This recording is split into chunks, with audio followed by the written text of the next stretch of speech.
ನಿಮ್ಮ ಜಾತಕದಲ್ಲಿ ಏನಾದರೂ ಬುಧ ಗ್ರಹ ಕೆಟ್ಟಿದ್ರೆ ಅಥವಾ ಬುಧ ಗ್ರಹದಿಂದ ಏನಾದರೂ ನಿಮಗೆ ಸಮಸ್ಯೆಗಳು ಬರ್ತಿದ್ರೆ, ನಿಮ್ಮ ಮನೆಯಲ್ಲಿ ಏನಾದ್ರೂ ಕೂಡ ವಾಸ್ತು ದೋಷ ಇದ್ರೂ ಕೂಡ ಇದು ನಿಮಗೆ ಪರಿಹಾರವಾಗಿ ಕೆಲಸ ಮಾಡುತ್ತೆ.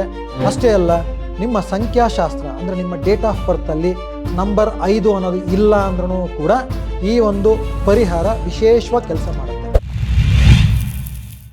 ನಮಸ್ತೆ, ನಮ್ಮ ಕನ್ನಡ ಯೂಟ್ಯೂಬ್ ಚಾನಲ್ನ ವೀಕ್ಷಕರೆಲ್ಲರಿಗೂ ಕೂಡ ಡಾಕ್ಟರ್ ಶಾಂತಕುಮಾರ್ ಗುರೂಜಿ ಮಾಡುವಂತಹ ನಮಸ್ಕಾರಗಳು.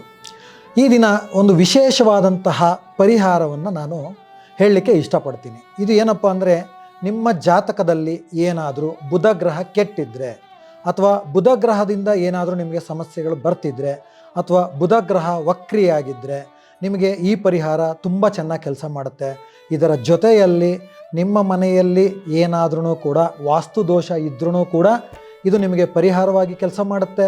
ಅಷ್ಟೇ ಅಲ್ಲ, ನಿಮ್ಮ ಸಂಖ್ಯಾಶಾಸ್ತ್ರ ಅಂದರೆ ನಿಮ್ಮ ಡೇಟ್ ಆಫ್ ಬರ್ತಲ್ಲಿ ನಂಬರ್ 5 ಅನ್ನೋದು ಇಲ್ಲ ಅಂದ್ರೂ ಕೂಡ ಈ ಒಂದು ಪರಿಹಾರ ವಿಶೇಷವಾಗಿ ಕೆಲಸ ಮಾಡುತ್ತೆ.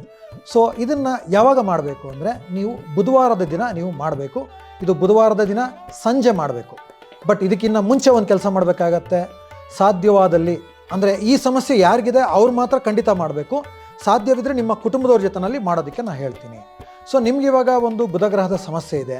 ಸೊ ನೀವೇನು ಮಾಡಬೇಕು ಅಂದರೆ, ಪ್ರತಿ ಬುಧವಾರ ನೀವು ವಿಷ್ಣುವಿನ ದೇವಸ್ಥಾನಕ್ಕೆ ಭೇಟಿ ಕೊಡಲೇಬೇಕು. ಯಾವುದು? ವಿಷ್ಣು. ಈಗ ವಿಷ್ಣು ಅಂದ ತಕ್ಷಣ ನಮಗೆ ಬೆಂಗಳೂರಲ್ಲಿ ಎಲ್ಲಪ್ಪ ಇದೆಯಪ್ಪ ಅಂತ ಅನಿಸುತ್ತೆ. ವಿಷ್ಣುವಿನ ದೇವಸ್ಥಾನ ಆಗಿರ್ಬೋದು, ಶ್ರೀನಿವಾಸನ ದೇವಸ್ಥಾನ ಆಗಿರ್ಬೋದು, ವೆಂಕಟೇಶ್ವರನ ದೇವಸ್ಥಾನ, ಬಾಲಾಜಿ ದೇವಸ್ಥಾನ, ಯಾವುದೇ ಆಗಿರ್ಬೋದು, ಅಲ್ಲಿಗೆ ನೀವು ಪ್ರತಿ ಬುಧವಾರ ನೀವು ವಿಸಿಟ್ ಮಾಡಲೇಬೇಕು.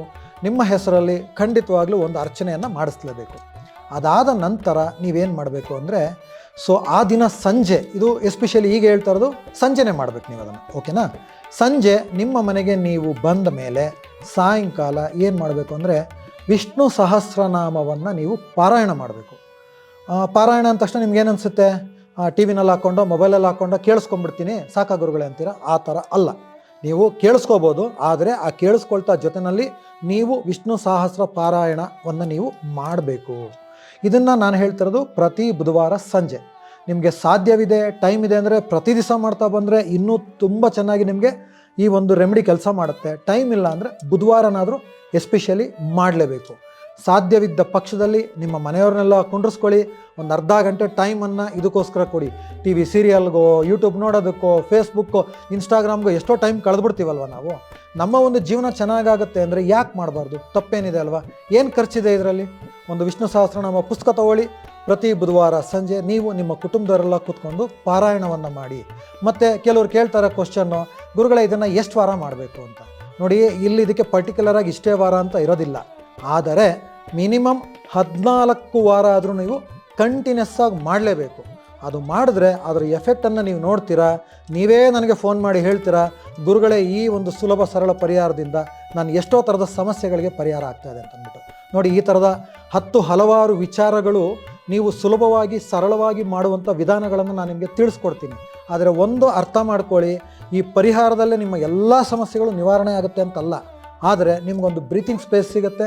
ಜೊತೆಯಲ್ಲಿ ನಿಮಗೆ ಕೆಲವು ವಿಚಾರಗಳಲ್ಲಿ ನಿಮಗೆ ದಾರಿಗಳು ಸಿಗುತ್ತೆ ನಿಮಗೆ.